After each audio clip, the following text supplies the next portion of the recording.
திருச்சி தேசிய தொழில்நுட்பக் கழகத்தில் பிரக்யான் எனும் தொழில்நுட்ப மேலாண்மை திருவிழா நடைபெற்றது. தொடக்க விழாவில் என்எல்சி நிறுவனத்தின் தலைவர் எம். பிரசன்னகுமார் தொடங்கி வைத்தார்.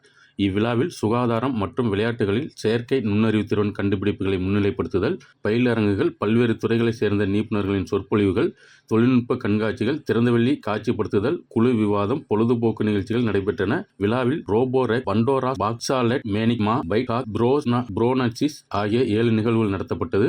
இவற்றில் நேரடியாகவும் இணையம் வழியாகவும் 5000க்கும் மேற்பட்ட மாணவ மாணவிகள் பங்கேற்றனர். இவ்விழாவானது சர்வதேச நிகழ்கால சிக்கல்களை தீர்க்கும் முறையுடன் கல்வி கற்றலையும் இணைப்பதும் நோக்கமாக நடைபெற்றது. பிரக்யான் தலைவர் லிசாந்த் சவுந்தரராஜன் பிரக்யான் விழா பற்றி விரிவுரையாக பேசினார். இந்த பிரக்யான் தொடக்க விழாவில் பல்வேறு மாநிலங்களிலிருந்து வந்துள்ள மாணவ மாணவிகள், கல்லூரி பேராசிரியர்கள் உள்ளிட்ட பலர் கலந்து கொண்டனர்.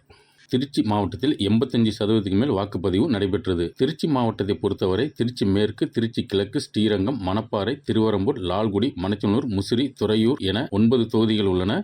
திருச்சி மாவட்டத்தில் சட்டமன்ற தேர்தலில் அதிகபட்சமாக 70%ற்கு குறைவான வாக்குகள் மட்டுமே பதிவான நிலையில் திருச்சி மாவட்டத்தில் இந்த முறை தேர்தல் ஆணையத்தின் விழிப்புணர்வு நிகழ்ச்சியால் 85% வரை வாக்குப்பதிவு நடைபெற்றது. குறிப்பாக 9 சட்டமன்ற தொகுதிகளிலும் எந்தவித அசம்பாவித சம்பவங்கள் நடைபெறாமல் வெற்றிகரமாக நடைபெற்றது. திருச்சியில் உள்ள 9 சட்டமன்ற தொகுதிகளில் வாக்குப்பதிவு செய்யப்பட்ட இயந்திரங்கள் 2 வாக்கு எண்ணும் மையங்களில் 3 அடுக்கு போலீஸ் பாதுகாப்புடன் வைக்கப்பட்டுள்ளது. டிவிஎஸ் டோல்கேட் அருகே உள்ள ஜமால் முகமது கல்லூரியில், மணப்பாறை, திருச்சி மேற்கு, திருச்சி கிழக்கு, ஸ்ரீரங்கம், திருவரம்பூர் ஆகிய 5 சட்டமன்ற தொகுதிகளின் வாக்குப்பதிவு இயந்திரங்கள் 3 அடுக்கு பாதுகாப்புடன் வைக்கப்பட்டுள்ளது.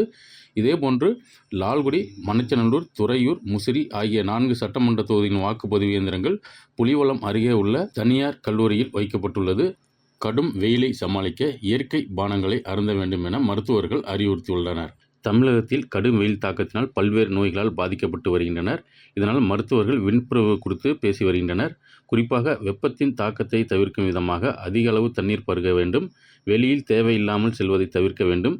தவிர்க்க முடியாத காரணத்தினால் வெளியில் செல்லும் பொழுது தண்ணீர் மற்றும் உப்பு கலந்த நீர் உடன் கொண்டு செல்ல வேண்டும் என மருத்துவர்கள் அறிவுறுத்தியுள்ளனர். திருச்சியில் உள்ள தேசிய வாழை ஆராய்ச்சி மையத்தில் வாழை மரபணு சேமிப்பு வங்கி துவக்கம். புதிய ரகங்களை உற்பத்தி செய்யும் விவசாயிகள் பதிவு செய்ய வேண்டும் என வேண்டுகோள் விடுத்துள்ளனர். திருச்சியில் உள்ள தேசிய வாழை ஆராய்ச்சி மையத்தில் வாழை பன்முகத்தன்மை கண்காட்சி மற்றும் விவசாயிகள் சந்திப்பு நிகழ்ச்சி மற்றும் 25வது ஆராய்ச்சி ஆலோசனை குழு கூட்டம் நடைபெற்றது.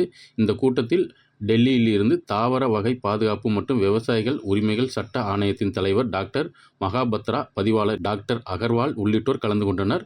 நிகழ்ச்சிக்கு முன்னதாக செய்தியாளர் சந்தித்து பேசிய தாவர வகை பாதுகாப்பு மற்றும் விவசாயிகள் உரிமை சட்ட ஆணையத்தின் தலைவர் டாக்டர் மகாபத்ரா, பல்வேறு பரிசோதனைகள் நடத்தப்பட்டு வயல்வெளிகளை பார்வையிட்டோம். மேலும் வாழை மரபணு சேமிப்பு வங்கி என்ற புதிய வசதிகளையும் திறந்து வைத்துள்ளோம். இது வாழை வகைகள் பதிவு செய்யப்பட்டவற்றை பாதுகாக்கும். வாழை பயிரில் பல்வேறு மாநிலங்களில் பெரிய அளவில் பல ரகங்களை கண்டுபிடிக்கப்பட்டுள்ளது. குறிப்பாக வடகிழக்கு மாநிலங்களிலும் கேரளா, தமிழ்நாடு போன்ற பகுதிகளிலும் பல உள்ளூர் வகைகள் உள்ளன.